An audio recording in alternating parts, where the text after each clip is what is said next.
All righty. Okay, super. I'd like to call this meeting of the Oxford Planning Commission to order. And before we get to the agenda, I want to welcome Steve Dana as our newest member of the Planning Commission.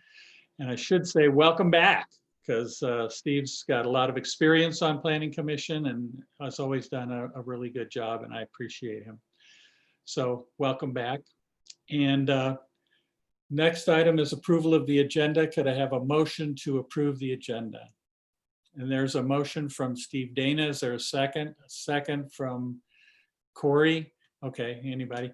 And I guess we need to call the roll on all of our votes. So Sam, do you want to do that? You can unmute yourself to vote, to speak, to vote. And you, if you press down on the space bar, it temporarily unmutes you. So. All right, I'll start with Mr. Keebler. Here. Mr. Bracken? Here. Ms. Blackmore? Here. Ms. Rosenberg? Here. Mr. Watt? I'm here. Mr. Dana? He's here. And Mr. Snavely? I'm here also. And we need a vote, which is a yes or no on approval of the agenda. So you need to do it again, unfortunately. Can All I right, call start with- consent? What's that? Can I call consent? Absolutely. Without objection. Okay, we'll move to approval of the minutes of June 9th, 2020. Is there a motion to approve the minutes? I have it from Richard Keebler and a second from Shauna Rosenberg. Any discussion, corrections on the minutes? Seeing none, all those in favor, raise your hand and we'll look at it. I'm seeing hands from everybody. So it's approved, and we'll move to item number 4, which is public comments related to items not on the agenda. Sam, do we have anybody from the public who would like to speak? If you're watching this and you want to make a comment that's not on the agenda, you need to click on the raise hand feature, or I believe if you're on a phone, it's *9. Mr. Chair, we do not have anyone wishing to speak at this time. Okay, thank you. Then we will move to reports from commissions, boards, committees, and staff. Is there anybody who has a report that they would like to make? Kind of raise your hand and I'll call on you. Okay, Carla. Yeah, we had our meeting of our Oxford Planning and Transportation Advisory Board yesterday. It's interesting and exciting that one of our matters that we reviewed recently, which was the whether when we are repaving Chestnut Street to put bike lanes on it. I'm excited that we were able, and there was support in the community to remove the parking for 3 of those blocks on Chestnut so that there can be bike lanes on that portion of the street as part of the restriping plan. And that's going forward with repaving. And I think it's an example of how that board is working well. Which is to say that as we have opportunities that come up for street improvements that are already happening, that we're looking at ways to implement our complete streets policy through those improvements. And so I was excited that there was support for that. I'm excited there was council support and that went through in kind of a seamless way with a low cost in a way that I think will improve the mobility in that corridor, which tends to be pretty fast moving and dangerous. So that was a really good example of something positive that happened.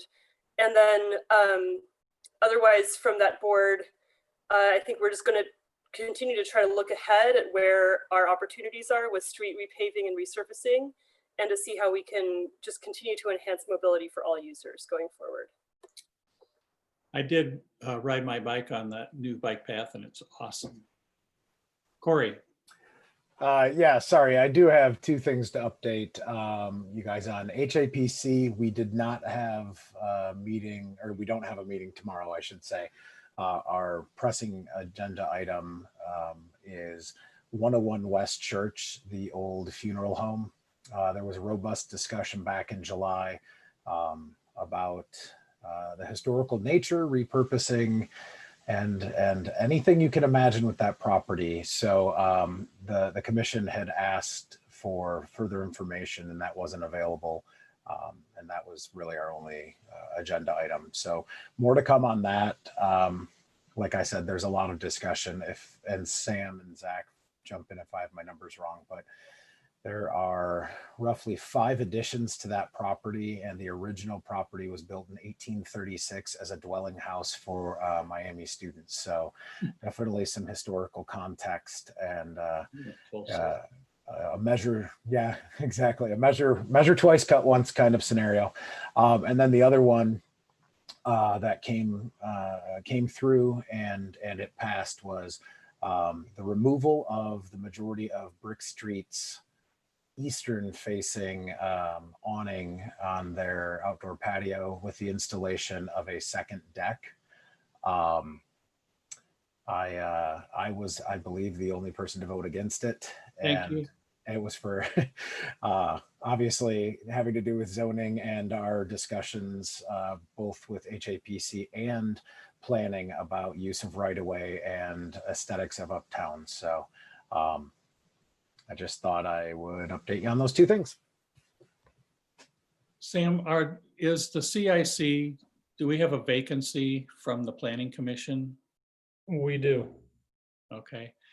While people are thinking if there's a comment they want to make, is there anybody who would like to volunteer to be planning's representative on the CIC, Community Improvement Corporation? Okay.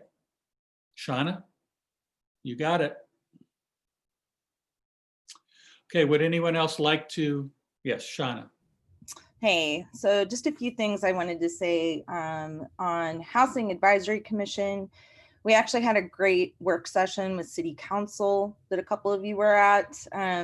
It was mainly about the composition of the commission and who could be in it and kind of some mission statement changes and stuff like that that we're wanting to make. But that was great. And we got a lot of things accomplished just in the conversation. One of those things being that it would be great if to help with affordable housing initiatives in town, the transient guest lodging had the hospitality tax applied to it. So that was a great thing. We'd actually recommended that to council from our last meeting. Just wanted to say it was really nice for all of us in housing to see that the RFP for the Western Knolls 732 property is up on the website. It's amazing. And then we also talked about funding for the Housing Trust Fund, and we're going to work on that at our next meeting so that we can fund some affordable housing initiatives in the city. The other thing isn't really related to planning, but I'm just going to push this for everyone. While we all have so much going on with COVID and with other issues in town, it's still important that there's police reform that makes everybody in the community feel more welcome. In particular, there is a Black Lives Matter movement in town, and they presented to City Council 2 weeks ago, or last week, I'm sorry, some really great initiatives. And those are going to be discussed in more length at the Police Community Relations and Review Commission. And that meeting is next Thursday, August 20th at 7 p.m. So I'm going to be there, and I just invite all of you to that as well. Thank you. Anyone else have a report? Go ahead, Jason. Yeah, I could speak on the Environmental Commission. So we discussed continue to work with IES members on greenhouse gas inventory for the whole city and not just for government facilities. We also discussed a tree fund fee as part of the tree legislation we recently passed. So that should be going to council soon, I believe. I'm going to hold off on saying any more. I think it's enough for now. Okay. Is that it? Seeing none, we'll move on to our business of the day, which is PC 2020-08, a zoning code text amendment to amend multiple chapters of the zoning code, bed and breakfast, transient guest lodging. I would entertain a motion to adjourn to public hearing. It's so moved by Steve Dana, second. Okay, by Carla Lackmar. And all those in favor, raise your hand. See them? Okay. And so we're in public hearing, and I will turn it over to staff for their report. Zach, is that going to be you? That will, yes. Thank Okay. you, Mr. Chairman. Give me just a second and I will go ahead and share my presentation screen.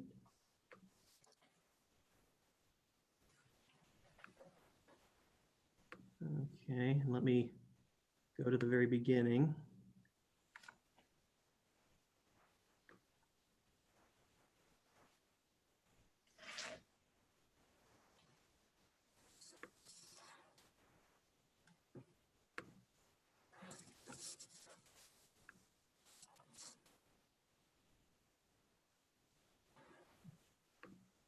It's giving me a little trouble.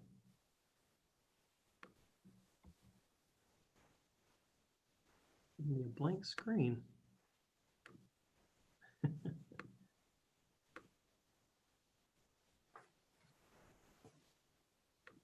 Well, let me try reopening. There it is for a second. Insufficient data for an image. Well, you're there. Yeah, that's the staff report. I need to pull up the presentation.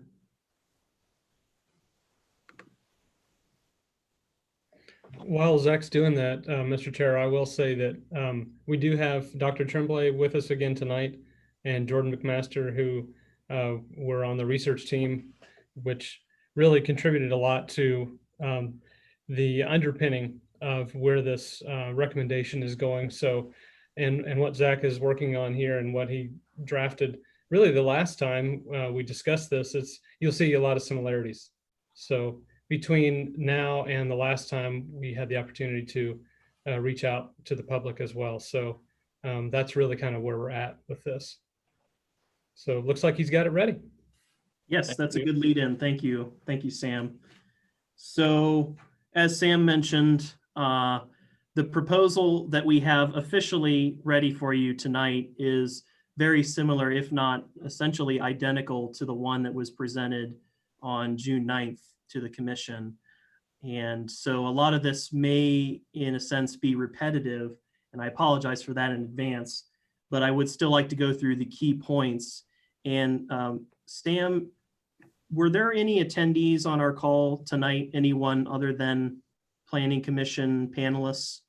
There are none on Zoom. There are 3 watching on YouTube, so but Okay. they are not able to speak. So Okay, that's good to know. So I will definitely, since we have attendees who are listening in on the call, I will go through the proposal in more detail. That way I can explain everything. So thank you for that information.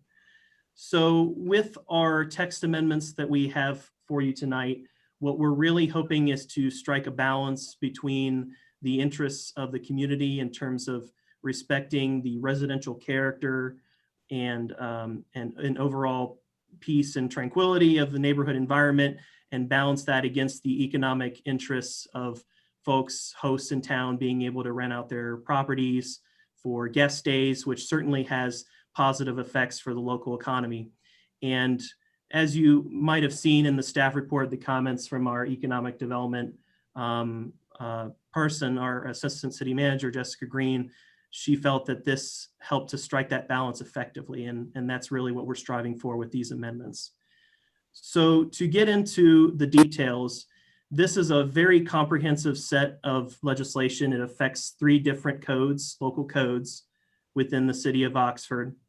It affects primarily, of course, the zoning code, and that is officially what the Planning Commission is tasked with eventually making a recommendation on to council. But this will affect both the business code and the property maintenance code. But the Planning Commission isn't necessarily required to make a recommendation on those per the code. But just to make sure that we're covering all of our grounds here, covering all the details that pertain to this legislation, I will explain what is happening with those particular codes as well. So for the sake of this presentation and for the sake of clarifying what the potential recommendation, official recommendation may be tonight, it would be only on those sections affecting the zoning code. But that is totally up to the commission as far as what you decide to do. You're not obligated to make that recommendation tonight. If you feel that staff should revisit the language in particular ways, we are more than welcome to do that. So we're really looking to your input as we move forward on this.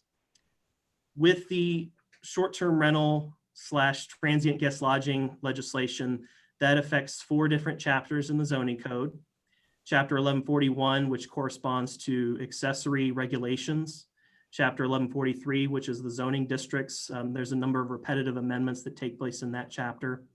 Chapter 1147, conditional uses. So that acknowledges the bed and breakfast principal uses, as well as transient guest lodging that is over 90 days total throughout the year. Those are the 2 potential options that under our proposal could come forward as a conditional use. And then finally, we had to update a number of definitions in chapter 1159, our definitions chapter. So the current definitions, we have a definition for bed and breakfast in the zoning code, which says that it's defined as overnight accommodations with or without meals in a dwelling unit provided to transients for compensation. That appears in our zoning code. The term short-term rental is a more recent one. This was one that was adopted with the short-term rental registration program last April of 2019. So this appears in the business code, chapter 743, and that defines a short-term rental as a dwelling unit that is rented, leased, or otherwise assigned for tenancy of less than 14 consecutive days duration where no meals are served. So what we're hoping to do with these definitions is, first of all, oh, I lost my screen.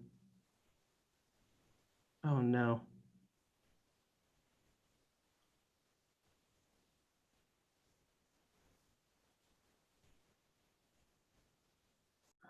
Goodness. Should we vote on buying you a new computer? Can everyone still hear me? Yes, we can. Okay. And we can see, Not sure. It's showing a crash report for Creative Cloud.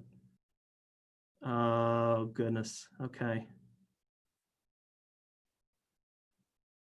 I can also bring it up on my screen, Zach, while you talk. So just go ahead and talk, and I'll bring it up on my screen. You can just make me the host. My screen is flashing from, it's going from black and then back to color. It's doing all kinds of crazy things. My apologies. Let's see. Okay. It might be back to normal now. Can everyone see the proposed definition slide? yes. Okay. Sorry about that interruption. A little bit of technical difficulties there.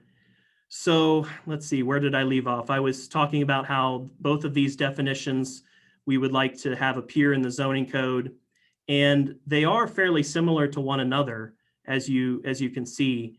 So just to read these, bed and breakfast would be a building, sometimes the primary residence of the owner, where sleeping accommodations are offered for consideration with or without meals to transients occupying a room or rooms. Transient guest lodging sounds very similar to that. It's a dwelling unit or portion thereof where the accommodations are offered for consideration to transients. The difference between the two is that the bed and breakfast is a principal use of property, whereas the transient guest lodging is intended to be an accessory use for a principal use as a dwelling, whether that be a single family or 2 family or 3 family. So that, in that sense, the two sound very similar to one another, even though they're talking about very different things in terms of the standards that we would apply as it pertains to the sections that we've written for the zoning code. I saw some hands. Jason, go ahead. Yeah, do we need to write in something about principal use? Because as I read it, though, I don't know all the terminology too well. It reads like all transient guest lodging is bed and breakfast, but not all bed and breakfast is transient guest lodging. I would have to look back to the language. I believe the language in the code clarifies transient guest lodging as an accessory use. The the language that pertains to it appears in the accessory use chapter. So even though it doesn't necessarily state it in the definition, it might actually be helpful to state that in the definition, just to make sure that the two are distinguished from one another, so there's not an overlapping sense there. I think it's fine as is. I think as we present it, we know how to distinguish between the two, even though the two are very similar from one another. But I think it could certainly benefit from having a little bit more clarity in the definition, although it may not be a fatal flaw in what we're proposing. Were there any other questions before I move on? Yeah, Zach. And then Corey. Yeah. Was there someone before me, Bill? Oh, I thought it was, nope, it wasn't. Go ahead, Corey. I thought it was Dick Keebler. No, similar to Jason, I see similarities, and I know there's just nuanced differences. I know that the staff understand the difference, but when I'm thinking in the place of a business owner, a resident, a citizen, they might have a lot of trouble differentiating this, because really the only differences are primary residence and the possibility of serving food. So I appreciate that they're similar with just a few differences, but as Joe Public, if I were to read this, I may have to call your office, because I may or may not be able to clearly delineate what is what. It seems like that would be a pretty easy addition to make to the definition of transient guest lodging. Zach? Looks like my video has been disabled. Can you still hear me? Yes. Okay. I apologize again for all the technical difficulties tonight. Yes, I believe that would be a fairly simple adjustment to the definition of transient guest lodging, just to make sure it's clarified that that is an accessory use. Yeah. And that can help take care of the distinction. An accessory use of a dwelling unit or portion thereof. Yeah. Correct. And I guess could you do the opposite then for bed and breakfast? Yes, I believe so. I could clarify that that's a principal use. A principal use of a building, sometimes the primary resident, et cetera. So I think if it's just at the beginning, that should clarify it.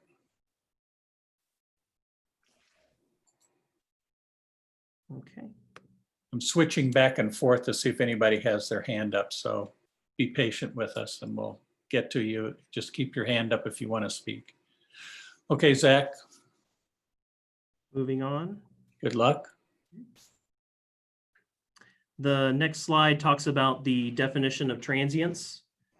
And the primary difference we're proposing is to increase the number of days from less than 14 to less than 30. That seems to be consistent with what other communities are doing in terms of defining these short-term rentals. So anything that is being rented on a month-to-month basis is effectively a long-term rental, and anything that is rented on a daily or weekly basis would be your short-term rentals. Transient guest lodging. Correct. And it's important that we define this properly, because transients, the term appears in both the definition of bed and breakfast and transient guest lodging.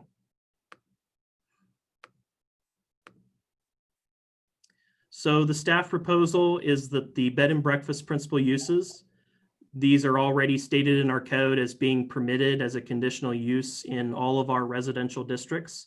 So we simply propose for this policy to continue, that it would be subject to review and approval by the Planning Commission and eventually a decision by City Council in those residential zones, with a notable exception being that bed and breakfast would be prohibited in neighborhood conservation overlay districts. We feel that this would be consistent with the general purpose of these overlays that have already been established in many of our outlying residential neighborhoods. And then the transient guest lodging, the accessory use, we would permit that inside any single family, 2-family, or 3-family dwelling in the city. And as long as they were compliant with the standards of the code, they would be permitted. And I've already gone over the distinction between principal and accessory. So for bed and breakfasts, the standards we're proposing is that any new ones would require the conditional use. The maximum number of days that could be booked annually and the total guest occupancy for the entire building would have to be set as part of the conditional use process. Each bed and breakfast would require an annual rental permit and registration, plus safety inspections once every 2 years. So it would essentially become subject to the usual permitting program that applies to long-term rentals. We would extend that to also apply to bed and breakfasts. And all of the previously approved bed and breakfasts on the books, all of those that have already gone through conditional use approval, the most recent being the one on Contreras Road, those would continue to be valid so long as the rental permits were applied for and kept in good standing. For the TGLs, these are the standards we're proposing. So we would permit no more than 1 unit in a single family, 2-family, or 3-family structure, no more than 1 booking at a time within the unit, and they would be capped at no greater than 90 cumulative days booked per year. There was a question about the meaning of no more than 1 booking at a time. Could you address that, what that means? Yes, so essentially it means no more than 1 guest contract at a time. So you would have 1 individual booking that unit. You couldn't have 2 individual parties occupying the unit at the same time. Right. So it doesn't mean that people can't book in advance. Correct. It does Yeah. not yet.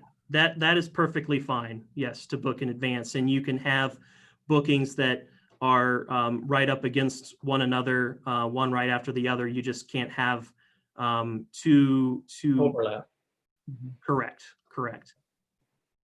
And much the same as it would be with bed and breakfasts and any other long-term rental, we would make transient guest lodging subject to the permitting process that the city currently has in place, which is an annual rental permit and registration and safety inspections once every 2 years. A question from Carla. Yeah. So if you are in a situation where you are renting out multiple rooms in a very large house, for example, this would basically mean that you would want to be going through the conditional approval for like a bed and breakfast. That's correct. Okay. Any other questions before we get back on it or comments? Yes, Corey. So to Carla's point, if the primary purpose of the building isn't bed and breakfast, but you had multiple rooms, is that, I know the way this is written is trying to eliminate those, but I'm thinking of, if only 1 unit can be rented at a time, but you have a triplex, is it fair to say that that's not going to be allowed? We're trying to make sure that's not allowed. Go ahead, Zach. The aim with this language is that we wanted to have a reasonable restriction on transient guest lodging as it would be permitted by right. And then anything above and beyond that threshold would be kicked into a conditional use process where there would be a little bit more discretion, more community involvement in the approval, and being able to approve it as a separate and distinct use from one that was essentially more of a primary residential use in a neighborhood setting. So these were the restrictions that we felt were reasonable, and restrictions that we were finding in a lot of other communities that have adopted similar legislation. And that was really the inspiration behind the provisions that you see here. And we actually did receive comments on a number of these from our stakeholders when we reached out. And toward the end of the presentation, I will go over those comments and perhaps some of the alternatives to consider if you felt that this was too restrictive for a by right short-term rental. If you wanted to loosen these up, we have possible alternatives or solutions that could be employed. Maybe not ones that we would necessarily at this point recommend as staff, but at least we can offer other options to consider. Okay, Jason, and then Steve. So outside of the approval process that's required for bed and breakfast, is there anything else that would come along with being a bed and breakfast that would discourage people from switching from transient guest lodging to bed and breakfast?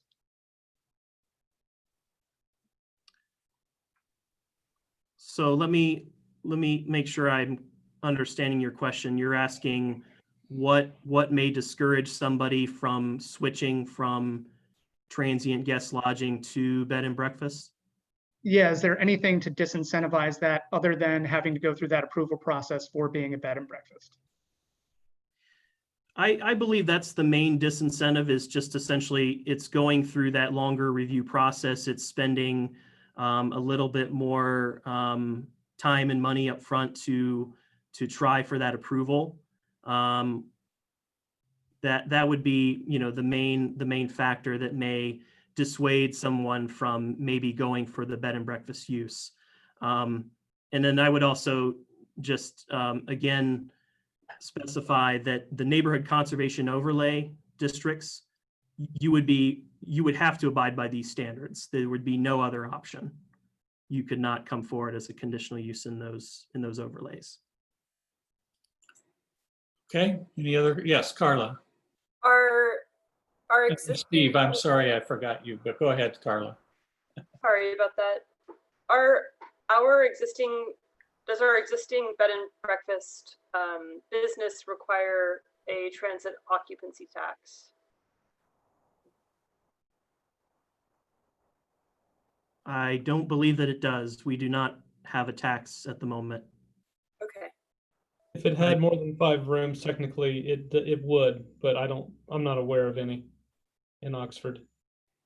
But Steve, just to answer the question though that Jason had, if you had more than 5 rooms, you're operating as an Airbnb or something, and you switch to being a bed and breakfast, you would then be paying a transit occupancy tax. And so there would be one existing disincentive, because right now there's no transit occupancy tax applied to TGLs. so far. So far. All right. Okay. Steve Dana is next, and then Shauna. Well, it was a comment to Carla. Okay, go ahead. Sorry. My understanding, and Sam can correct me, is that the hospitality tax applies to 5 beds or more. And so it's not a question of it being transient guest lodging or not.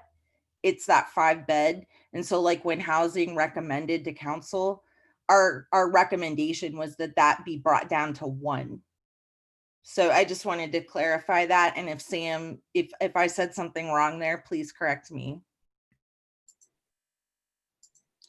Okay, Steve Dana, you're up. Unmute yourself and away you go. Yes, I am. And if Zach, you could just scroll to the preceding screen, the 3 words that I'm focusing on and I want a better explanation of are the words set by council. And I just began to say to myself, okay, well, what's the period of time during which that occupancy is set? What are it just concerns me that I don't know. That seems to be overly broad, maybe not broad, but set by council when? Set by council to last for how long? Set by, I don't know. Just somebody speak to that. Yes, that's actually a great question. So with the conditional use process, the number of days booked annually and the total guest occupancy, those would both be figures that would basically be set as conditions of the approval. So just kind of to kind of go hypothetically through an example. So if you had a bed and breakfast proposal for a certain property in a neighborhood, and the applicant had in mind the number of bedrooms that they would want to rent out and how many guests at maximum they would want to rent out to, they would essentially make that proposal in their application. And staff would comment on it. We would reach out for department comments, and the Planning Commission would have an opportunity to review that proposal and those proposed figures and could make a recommendation, whether they felt it was too high or wanted it set at a figure that could be part of the, sort of discretionary review. And eventually, as it is with any condition that Planning Commission recommends, council has the ultimate say over what conditions get approved. So the answer to your question is it would be set as a condition as part of the process that would ultimately end up in the ordinance that is passed by council. So And it's- it would be permanent with the conditional use so long as it met all of the other timing restrictions of the zoning code. Okay, thank you. So it's a discrete act. Yes. It's an act. Yes. Okay, other questions, or are we going to let Zach move on? Corey? I put it in chat so you can see it.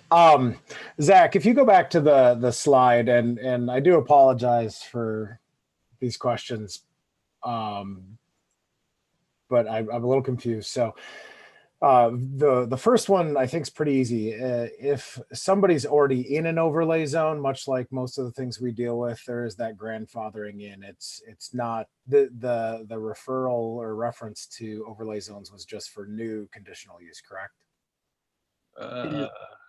For new conditional uses. So what I'm saying is, if a bed and breakfast or a transient guest lodge or something of that nature already exists, has a proven track record, now that we're changing the rules, how would this impact them? Well, right now, Zach, aren't they technically illegal? They're not permitted to be operating, and we're trying to make them legal. Currently, they're only allowed, but you have to go through the conditional use process. So for any short-term rental or bed and breakfast that operates in the city that hasn't gone through that process and been approved by council, it has technically not been allowed through zoning. It's not allowed to continue. It's not a legal use. But if there was one that is in a residential area that, like, my neighbor has one and it's already there, this will not negate what they already have in place. Correct. Okay. I can't think of an example. Sam, do you know of any that may exist already in a neighborhood conservation overlay? I'm sure there's several. And what council has directed us to do is not enforce the zoning code, which requires a conditional use. So what we're trying to do here is create code that is reasonable. And if we don't have new code, we're going to have to go back to the conditional use requirement. And there are only two. There's one on Church Street and one on Contreras Road. The other 115 that have popped up in the last however many years, 10, 15 years, and maybe longer, that have been around, have just been operating without any intervention from the city. So adopting this code doesn't allow them to continue. They still would have to get a permit and be inspected in order to be legal. If they're in an overlay, they simply won't be able to operate once we start enforcing the zoning code, if council chooses to pass this. And that was actually my concern, is because a lot of what we do, especially, we've had a lot of discussions on this commission about, once something's approved, they can sell it, they can do it, and kind of the survivorship, for lack of a better description, of certain rights and privileges with the property. So that's a concern I have. We can chat about later. Two other questions I have. If you could advance the slide, Zach, to the transit, the TGL.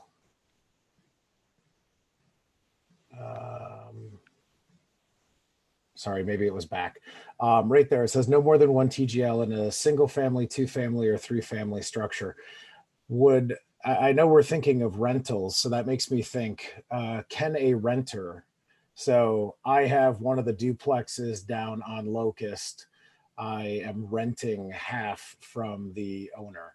Do I have the right to do this as a renter, or is this only a privilege of owners? That's one question, which also ties to, I live in a 3-family structure that's condos and only one is permitted. We all have equal rights as owners of our condo. How is that handled?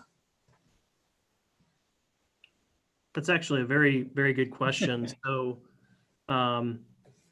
what we have in mind is that the rental permit that is issued to either the owner of the property or the agent that is acting on behalf of the owner, that permit would specify both the maximum number of unrelated occupants in the unit, and also specify the maximum number of days per year that that unit could be rented out short term.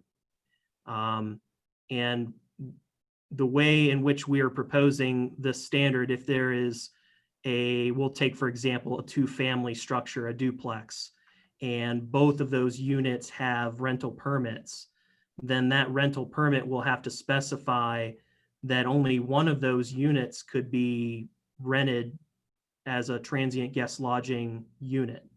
The other unit could be rented as long-term rental, but could not be rented as transient guest lodging, because if both units were rented in that manner, then it would not comply with the standard.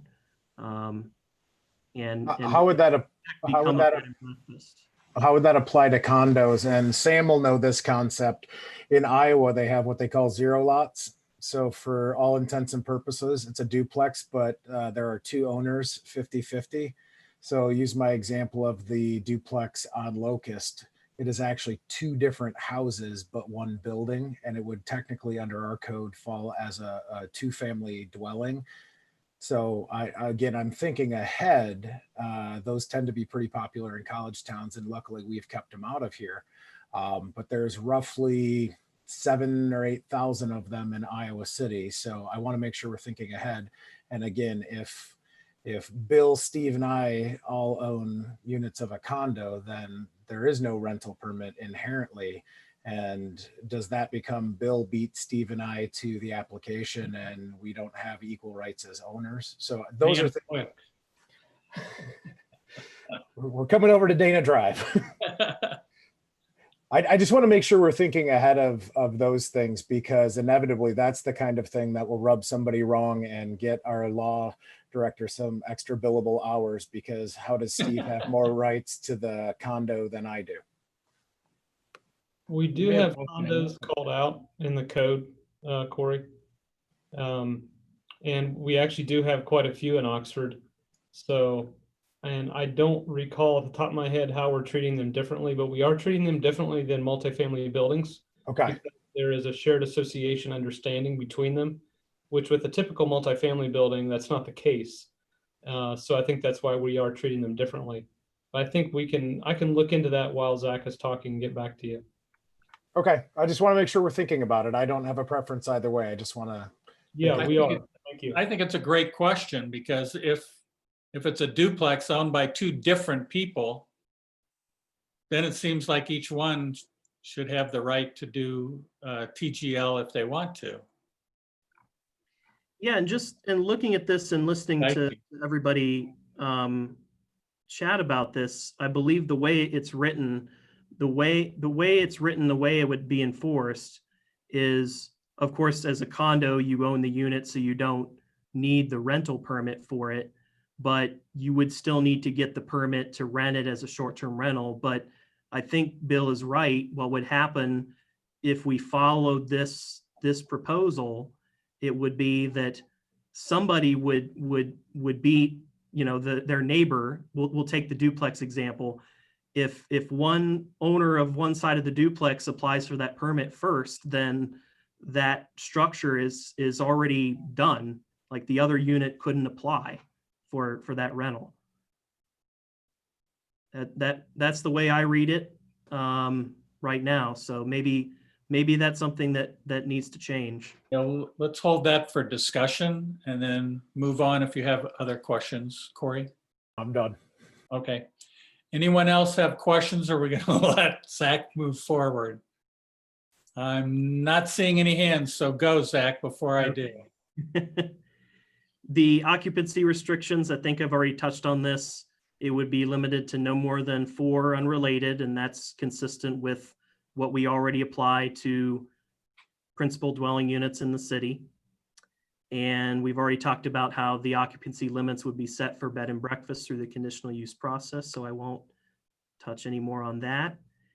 And we have an additional protective provision built into the business code that allows for the community development director to revoke registration for any property that becomes subject to 2 or more civil and/or criminal citations. So if the property is becoming problematic, if there are frequent complaints and/or violations relating to building safety, property maintenance, nuisance, health and sanitation, and so forth, related to the situation, then there is additional leverage here that can be exercised to essentially revoke the authority to carry out that rental on that property. Sam, do you have anything else you want to add on this, since you would be given the authority? I do not. I think it's sufficient like it is, and if need be, we could use it. I think the citation does a nice job of documenting. If we relied only on the complaint without validation by city staff, I don't think that would be reasonable. But the citation goes to that extra layer of review, so I think that would work well. Okay. And I'll just kind of gloss over these next 2 slides. You might recall them from the June presentation, showing how we arrived at the 30 days or less than 30 days, excuse me, as a definition for TGL. And then this is essentially a summary of everything we've already talked about and the distinction between the long-term rentals versus the short-term. Okay, so we finally arrived. This is a summary of the stakeholder comments that we received since the June 9th meeting. We did create a special web page on the city website highlighting the proposal and offering an opportunity for stakeholders to directly comment to staff. And I had a number of email and phone conversations with 5 individuals who responded. And I'd just like to go through, and there's really 4 main points that came across in our conversations that I just wanted to share with the group, just so you all know kind of what the main concerns or objections have been. So the first one, as you may have expected, the 90-day threshold, there were some objections to that number as being too low and would lead to a decrease in economic and tourism activity in the city. And staff's rationale behind the 90 days, there have been other communities across the country, Ames, Iowa, and New Orleans, Louisiana, in particular, that have established this numeric figure for short-term rentals. And we need to set it somewhere. We need to establish that threshold to separate the residentially oriented rentals from those that are more business oriented. So we feel that this is a reasonable figure and is further inspired by the data that Dr. Tremblay and his team put together looking at the Oxford transaction data, that this would cover effectively over 2/3 of all the rentals that we have seen active in our community in the surrounding area. But if there were alternatives to consider, if the commission was inclined to adjust this standard, you could increase the threshold figure. We did have one respondent that commented that the average number of nights he sees per year is 120, which is essentially adding an additional month. So it's 4 months time instead of 3. You could regulate based on owner occupancy rather than the total number of guest days annually. And ways that I've seen other communities deal with this is they actually specified it as a number. They say that the owner must be present a minimum of 185 days out of the year to make it owner occupied. We feel, however, that this would be problematic because it would be hard to specify that provision on our existing rental permits that we issue that already give the numerical figure for the maximum number of unrelated individuals. So to add all this extra language below that explaining how it's to be rented to a certain number of occupants. And then also, if you're going to rent less than 30 days, that the owner has to be present for a minimum of 185. It would just get too convoluted. And we feel it's a little bit more straightforward to say, for example, no more than 4 unrelated, no more than 90 short-term rental days. Another alternative might be that the days rented when the owner is present. So when you have a shared room setup that is occupied by the owner at the time, these days could potentially not count toward the 90-day limit. That might be a compromise there. The next comment that we saw frequently was objection to the limit of 1 booking at a time. Of course, we've discussed that. Bill, did you have something? Yeah, I've got a question from Shauna. Yes. Hey, Zach. So 90 days covered 2/3 of the TGLs currently registered, correct? That's correct. The 120 number, do we know like what the percentage is of how many it covers? We would have to refer back to Dr. Tremblay's presentation, which I do have access to. And we may not be able to get the most specific figure on that just based on the categories that were used for that. But could we maybe keep that on hold? And then once I get through the rest of the comments, I could pull that up and we could take a look. Yeah. Great. We also have Mark, so if we need to ask him, maybe he will know that by the time we get to that question. Okay, great. Okay.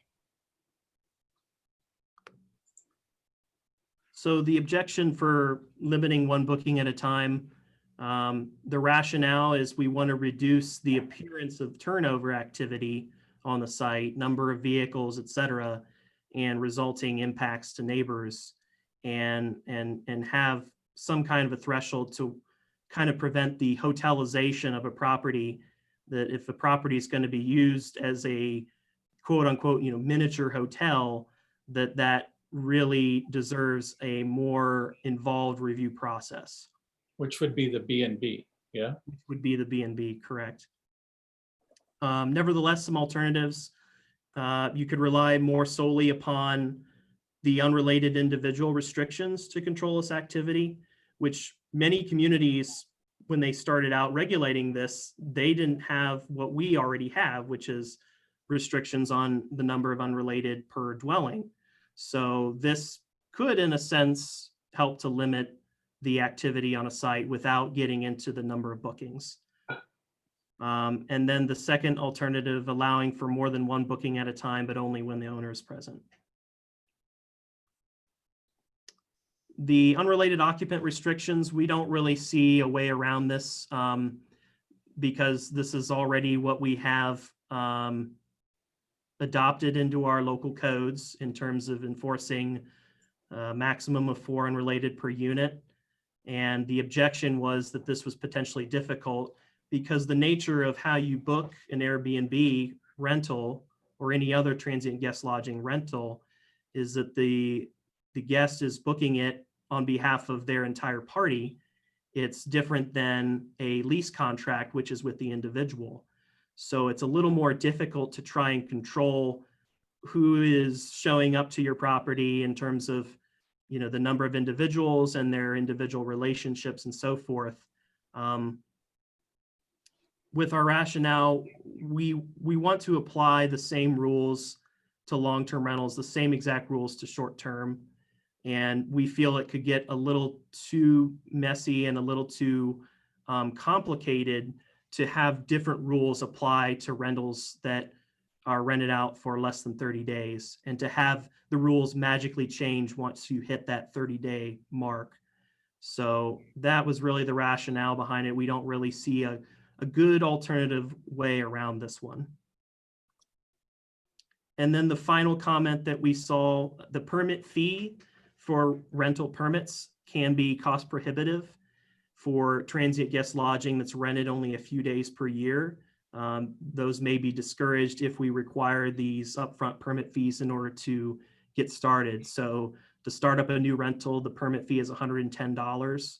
and the annual renewal fee is $55. So the rental that is rented out a couple days over the year may not, it may be cost prohibitive if we require every single rental to have a permit. But again, we don't really see much of a possibility here to get around this. We prefer that we carry over all the rules that currently apply to long-term rentals and apply them equally to TGLs and B&Bs. If there was going to be an alternative to this, it may be that we wouldn't require a rental permit for TGLs that are, say, rented 5 days or less annually. But we also feel that having the rental permit program and the inspections, the safety inspections that go with that, is very important, because there are a lot of things that are checked for, and it only takes one incident to potentially affect someone's life. And so we feel that it's important just to apply it equally, no matter if it's rented for 1 day or 100 days throughout the year, that everyone would be required to get that permit. And that concludes my presentation. Any more questions from the board that I can answer? I know we need to go back to the Oxford Miami presentation to find that information out that Shauna was asking about. But were there any other questions that I could answer? I'm not seeing any. Oh, Jason. Yeah, are there any other standards that cities use to sort of parse out these differences around, there's lots of different cost benefits to consider here. But one of it is the discouraging of long-term rentals. And so obviously renting out a whole house for an Airbnb is quite different than renting out a room within your house, whether you occupy it or not. Just a room at a time. Are there any other cities doing something like that outside of owner occupancy? Does that question make sense? I'm sorry. Yeah, I think your question makes sense. And I guess the way I'll respond is that there is considerable variation that I've found among communities in terms of how they define these rentals, how they categorize them. We decided to go with kind of the split between TGL and B&B, but other communities have chosen to define shared room short-term rentals and regulate them much more loosely than, say, entire dwelling units. So with this, we really tried to balance, all the factors at play, all the sort of the current permit infrastructure that we already have here at the city that certainly differs from a lot of other communities that were starting from scratch. And we tried to come up with something that we felt was the simplest to implement and enforce. And we decided ultimately that we wouldn't really draw the distinction between, whether it was just a part of the rental, a part of the unit, or the entire unit that was being rented out. We just decided, if you're going to have a short-term rental, we're going to call it that, and you just need a permit regardless of whether the owner is present or not. Right. So would it be burdensome to do that if we had to have staff determine whether it's sort of a separate area from a house or a single unit within it, or?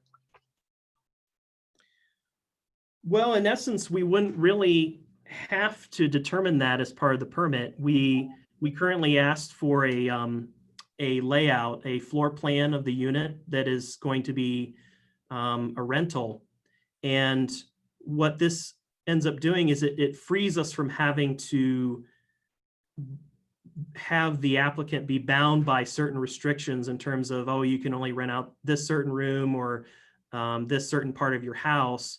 We have one permit that takes care of everything. That one permit takes care of you as a long-term rental and as a short-term rental. It covers all the different situations, that as long as you remain within those parameters for each, you can get one permit that takes care of everything. And that's what we really tried to design this to do. Yeah, I think it does a good job of balancing that, but that sort of only addresses, one facet of all the things we're trying to consider. So I'm just looking for other ways to potentially parse this out, even though within that, I think you did a very good job of picking something in the middle. Jason, can I ask what problem you think is trying to be solved that where we would need to look at some other communities that have used some innovative tools, maybe to kind of, instead of opening the barn door so big, I think is what you're alluding to, maybe starting a little bit more incremental. Can you talk a little bit about what problem we might be facing? Oh, sorry, I was muted. Yeah, so a couple things we're addressing. One is just houses getting out of hand with Airbnb rentals, right? It becomes lots of traffic, partying potentially, and I think the current measures do well guarding from that. But the other area is whether we're discouraging longer term rentals, right? And so if it's a whole house, well, that could be used as a long-term rental. If it's a totally sectioned off area of a house, well, that could be a long-term rental. If the owner's there, then that's not usually going to be a long-term rental in any other situation other than having a separate home, a full home, or a sectioned off piece. So in terms of that, which relates to our decision standards, I feel like this might not be parsing out that difference. Does that make sense? Yeah, that's very helpful. One of the charts, and actually Steve Dana came into my office a couple times over the past week, that he and I looked at is, if you look at Mark's research and you go back to 2014 and you can see the number of days that were being, the percentage of occupancy or rental of the overall volume was much higher early on in this sort of Airbnb and VRBO market. And then as more people sort of jumped on the bandwagon, that percentage of occupancy went down. So there's this inversely proportional relationship that I think is attributed to just simply supply and demand. And so I don't know if that helps at all, but it kind of, it leans toward letting the market decide what what is best. And I realize that part of our job, as city officials, is to protect property rights of the people who have property already, and protect the neighborhoods to the extent that we can. But the market is doing quite a bit on its own. And so I think the data helps to show that people really stopped renting as often, even though they offered their property, because there were more people in the market. So I don't know if that helps give you some comfort that there won't be as many conversions as what you might think, but it's something to think about. Yeah, I worry about that a little bit in the future going forward. And it's definitely a balancing act, right? Like, I love that it provides supplemental income for those who need it, right? That's fantastic. I love that it brings new business into town. That's great. I love that it offers a service, right? People who need to visit might not have a place to stay when we have high demand, and it provides that. But the other side is, like, for example, one of the respondents was saying how they need this supplemental income to help pay their mortgage, but their mortgage can potentially be higher because there's houses that aren't on the market to increase supply because they're going towards short-term rentals, right? And also the houses might be more expensive because you now factor in the potential short-term rental increase that you would get from that property. And so while they were arguing that this is hurting their ability to have a house, technically this can contribute to anybody like him or her potentially purchasing a house because could potentially increase costs. And so I'm trying to balance all these things at once. And I'm just wondering where the best place to parse out all these differences are. And I know it's not easy, and I actually really appreciate all the research that's gone into this and all the staff work into even coming up with what we have right now. Okay, thank you. Mark, do you have the 120 answer? Not 120, but if you go down to slide 60, I think it's at the very end. Yeah. So we parsed it out at 100 and these are the data ranges. We can look in the data to get exactly the 120 if you want, but this gives you at least a rough idea for now. Yeah. Of the distribution of number. So this is the percent of listings that fall into each of these bins across years. We don't include 2019 because 2019 we didn't have the full data set. So there we have 2019 kind of with 2018. This is the last year of our data set in the lower two tables. Okay. Yeah. Shauna, did that help answer your question? Well, no, just because of the particular ranges that got picked here, which is totally cool. I guess the point that I was going to come up with, which was going to be part of my conversation, but the reason I wanted this answer was I feel like the 90 days is a great threshold for some of the issues actually that Jason brought up, as far as like making properties more attractive for investment, if it's easier to do Airbnb as a business. So what I was trying to get at is maybe 2/3 is kind of low for helping people have this supplemental income, but maybe 100 covers more of those people while still providing a threshold that makes it unattractive for an investor. Okay. Let's hold on to that. Yeah. thought. Okay. So that was the reason. So. Okay. Thank you.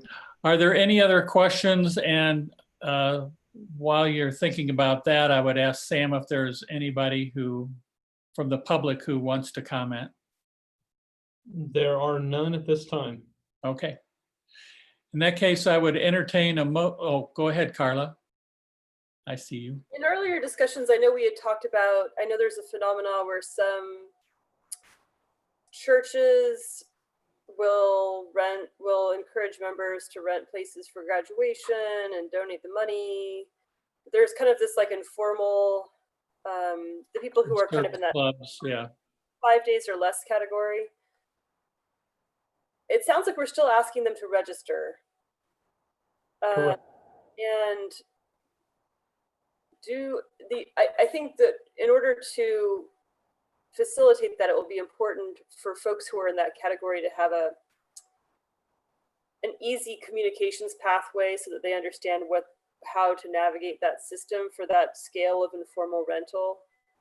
Okay. And I guess my only question or my only comment is I hope we can make it straightforward for those for folks who are really in that charitable mode. Okay, let's take also that comment and hold it for discussion. I think it's a valid issue that we should talk about. Are there any other questions for the presenters? And if not, I would entertain a motion to close the public hearing and go to commission discussion. Is there a motion? Thank you, Jason. Seconded by Steve Dana. Actually, I was just going to ask one more question, and it'll be quick if that's okay. Go ahead. No, please do. Yeah. So I just wanted to ask Mark if this has your full support. I know you've worked with staff on this and provided data. Do you think this is the best option?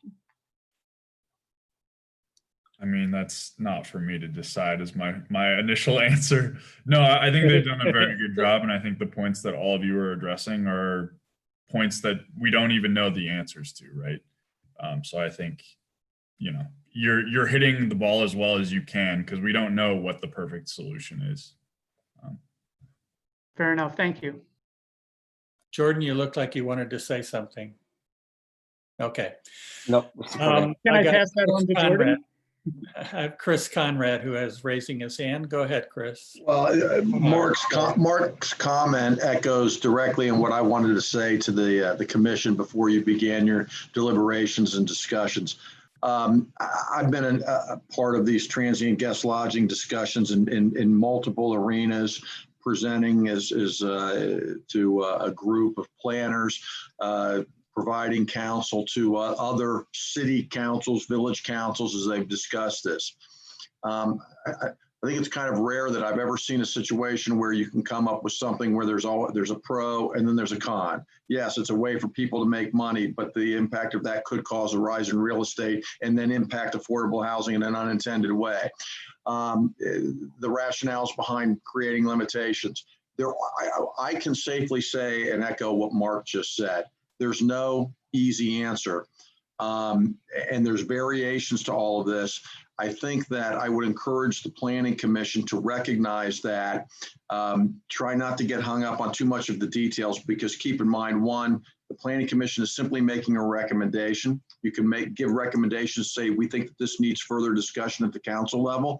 And keep in mind, this is a situation that Sam and staff are going to continue to monitor. You've got expertise right around the corner at the university. So if it doesn't work, we can go back and we can revisit some of these issues, because it's very easy to get lost in the minutia of what's perfect when there's nothing that's perfect about this discussion.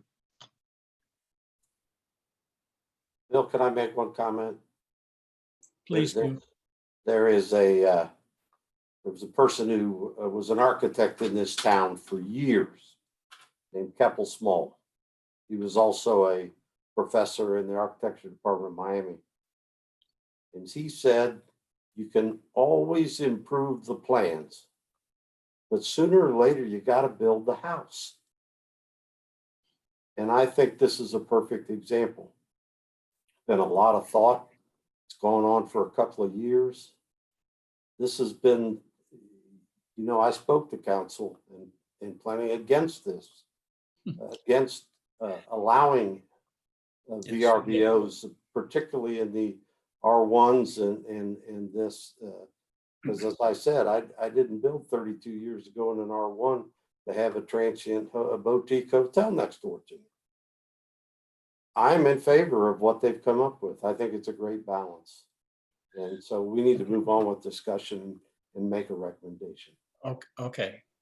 Now, what I want to do is, if you have questions for the presenters, we're still in the public hearing and we're going to have debate in a minute, but are there any other questions for the presenters? Okay, so Jason, we're going to go there, but hold your commentary and your interpretations for after the hearing. Yeah, go ahead, Jason. Will do. I just wanted, it looked like Jordan was going to speak up when I asked Mark for his opinion. And if Jordan had anything to say, I just wanted to give him this opportunity. No, it's the exact same answer. I was just nodding in support. Yeah, it's the same thing. There's no perfect answer. Thank you, Jordan. Steve, did you have a question? I don't see any others. I would entertain a motion to adjourn the public hearing and then we can have discussion. Steve, is that a motion? I'll second. Okay, it's been moved and seconded. All those in favor, raise your hand. Okay, motion passes. We're out of the public hearing, and so now you can discuss. So we've got Dick's comment. This may be the best we can do. It's time to build the house. There have been some questions raised, so now's the time to discuss those if you have. Before we discuss, we have to have a motion to do something. Well, we have to have discussion, I think, before we know what motion we want to make. So I'm allowing that. If somebody wants to make a motion, I will recognize you for it. Any commentary? Yes. Jordan, go ahead. I was just going to say, if you have, I know the breakout that we had there on the slide that we looked at wasn't exactly what you were looking for. But if there are specific numbers, just let us know, and that shouldn't be a problem to make that happen. Super, thank you. Steve? No, pardon me. Okay, that's fine. Corey? I think this is a really good plan. The beauty of these things is it is going to go through a couple more layers of discussion and different perspectives. So all in all, kudos to Zach and Sam and the professionals, if you will, Jordan and Mark. The only thing I ask, and it doesn't have to be solved tonight, but let's just think of those, Chris said it, the unintended consequences. You fill one bucket, you take out of another. As much as possible, like I said, with things like the condo or multiple multiple owners, if we could address that, because the way I read it, and again, that's just my interpretation, it's solid for an apartment complex or a rental, but just thinking ahead, and I say that's why I said the zero lot. I lived in a zero lot in Iowa City, and when you have to work with the person you share a wall with simply to get new shingles on a house, when you start to talk about people's ability to pay their mortgage with supplemental income, I want to avoid those. So if we could just address those, or if Zach and Sam can maybe offer some perspective to City Council, that's all I ask. Otherwise, you got my support. Well, Corey, I share your concern on that one, because it seems to me if we have a duplex with two different owners, owner occupied, and they each want to rent out a room at some time, I think they should be able to do so. Just And for a I'm little not sure exactly how to work that into the language. Can I offer an issue against that? Sure. People are always trying to get around these things. We've seen that with developers and property owners in this town for years. And it's real simple. A couple buys the house, one spouse owns one side, one spouse owns the other, and now they're not living there, and it goes right around this thing. A traditional duplex is a lot different than a zero lot, and the reason I use that example is I have experience with that. You're correct. And in Ohio, it's less common for a duplex to be that way. That's why I mentioned the condos or things. I don't know the name of the property, but I believe there's only one in this town that's the split house for the two owners, that one down on Chestnut Street. Yeah, and I'm just thinking ahead, because if you think about the new neighborhood up by Old Farm and Country Club, there were a lot of alterations in the plan, and I'm just thinking ahead. Those are smaller properties than is zoned out there, things of that nature. So I just want to make sure that the unintended consequence, that we're thinking about things while they're fresh in mind, and not 10 years down the road going, oh, whoops, didn't think of that, or there's a new, it could always be modified down the road, Corey. No, I know that. So I can promise you, Corey, that we will do an analysis of the condo developments in Oxford before City Council if you decide to make a recommendation. There are about a half dozen condo developments in Oxford. There's only one that has duplex units, and that's the Knowles. So obviously we don't see any rental permits out there. We do have some at Applewood on Brown Road. And then we do have a few at Village Green. Actually, no, it's called Oxford Green on Hester Road. Those are the only two condominium developments where we see some rental permits. So we'll take a closer look at those two to see what the likelihood or the impact of short-term rentals might be for those particulars. The other ones, really, it's owner occupied. They don't have any desire for rental. Okay, Steve, go ahead, Steve. Offer a historical context. I think as someone who was on Planning Commission when these discussions of this sort were beginning, that maybe Shauna can okay me, as it were, on this. The degree of refinements, I very much understand, Corey, what we're saying and why they should be heeded. And so refinements, I think, will be. I only want to offer this comment that the degree of sophistication in this discussion is so far superior to that which we encountered when we first began, that I think it's worth just reflecting on that. And if that is not intended to move you one way or the other, but it's simply to acknowledge that some terribly hard work with a consultant, incidentally, at that time, came aboard. End of matter. Yeah, it's come a long way, that's for sure. Shauna, did you have a comment, or were you just? I'm going to take that. I'm going to piggyback on it. I would like to say that I just did a quick search in my Gmail, and Jung Han and I first had some conversations about short-term rentals in July of 2017. And I first got into Planning Commission, and I, at the time, actually had stopped being a TGL proprietor, but was still really psyched about the whole concept. So my thinking has changed drastically from 2017. Back then I was like, no, don't tax it. Let people do whatever they want in their houses. Like I just was completely naive. And then I got on, the Housing Advisory Commission and learned a lot of stuff about affordable housing, and boom, everything changed for me.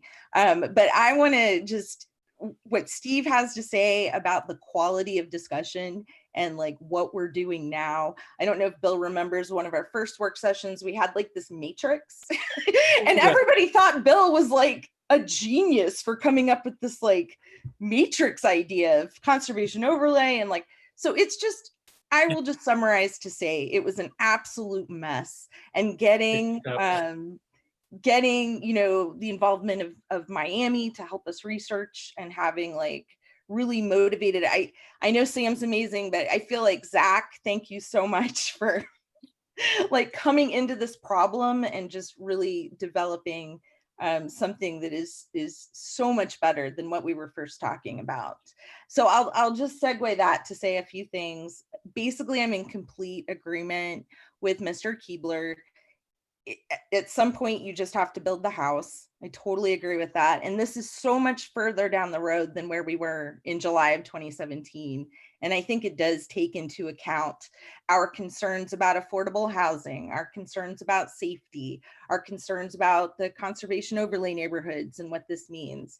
Like, I like that 90-day threshold. Like I said, I'm like far removed from the Shauna Rosenberg of 2017. I think that threshold makes a person think, am I actually going into business here?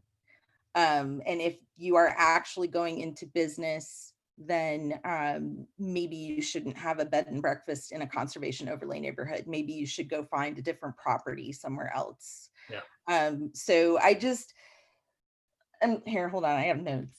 I think that I covered everything, but yeah, I think that this is really thoughtful and takes into consideration that balance between, the neighborhood and people running a either supplemental business or a legit full-time business. So. Okay, here's what I'd like to suggest as far as procedure. If someone, I'm sensing at least some members are agreeing with the proposal. So if someone would like to put it on the floor with a motion to recommend approval to council, which Dick Keebler just did and Shauna has seconded. If there are now discussion on any alterations or changes that you would like to recommend. And then if we have none of those, well, if we have them, we'll discuss them. If we don't have any, then I would like to move to a vote. Yeah, go ahead, Jason. Yeah, can we shore up the language that we were talking about at the beginning? About whether it's principal occupancy or otherwise? You'd like to see something on the screen, Jason? Is that what you're asking? No, so at the beginning we had to talk about the distinction, how I said About that. putting those words in there. Yeah. In the definitions, and I think Zach said that they could do that. Yep, no problem. Okay, so without any objection, we'll consider that a friendly amendment.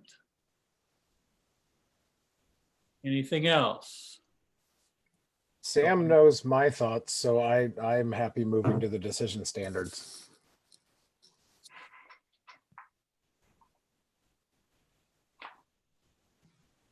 Okay, hang on just a second so I have to find it.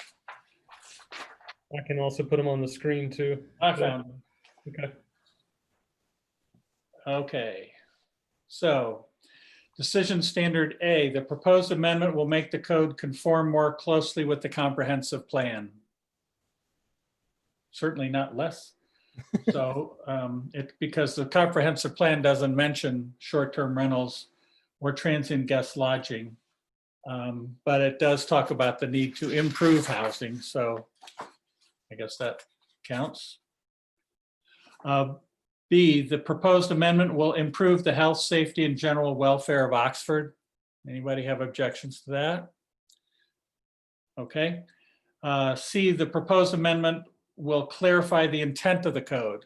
Well, I think it clearly does that. Otherwise, we wouldn't be spinning our wheels on this.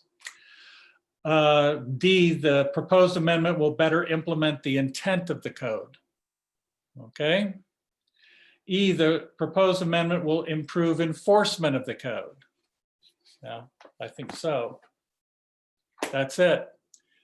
Any other questions or concerns about any of the decision standards or any of the aspects of the proposal? If not, before we vote, I want to, on behalf of the Planning Commission, want to thank Zach and Sam. You all did a really good job, and I want to thank Mark and Jordan for your work. Data helps, and I know that for many of us, we like to rely on science. Okay, so we will go ahead and move to the vote. Sam, would you call the roll, please? Be glad to. Thank you. I'll start with And Mr. this is a yes or a no? We cannot abstain. No, I don't want you to abstain. Present. You can do that, Corey. All right, if you'll call the roll, that would be great. All right, Mr. Keebler, Yes. Mr. Bracken, Yes. Mr. Dana, You got to unmute yourself, Steve. Just press on the space bar. There you go. Got it. Okay. Yes. Thank you. Ms. Rosenberg, Yes. Ms. Blackmore, Yes. Mr. Watt, Yes. Mr. Snavely. Yes. All right. The motion is adopted by a unanimous vote of the Planning Commission. I want to thank everybody. This has been a long 3-year process so far. And I appreciate, well, yeah, 17, 18, 19, 20, yeah, 4. And Mark and Jordan, I want to thank you very much for participating with us. We appreciate the work that you do and your willingness to cooperate with the Planning Commission. So thank you very much. If there's nothing else, and I'm looking and not seeing a hand, I would entertain a motion to adjourn this meeting of the Planning Commission. Thank you, Corey. Is there a second? Second, Shauna. All those in favor, raise your hand. And then you can turn off because we're done. Thank you very much. Thank everyone. Have a good night. Thanks, good Zach. night. Thanks, Sam. Good night, everyone. Have a good evening. Good night.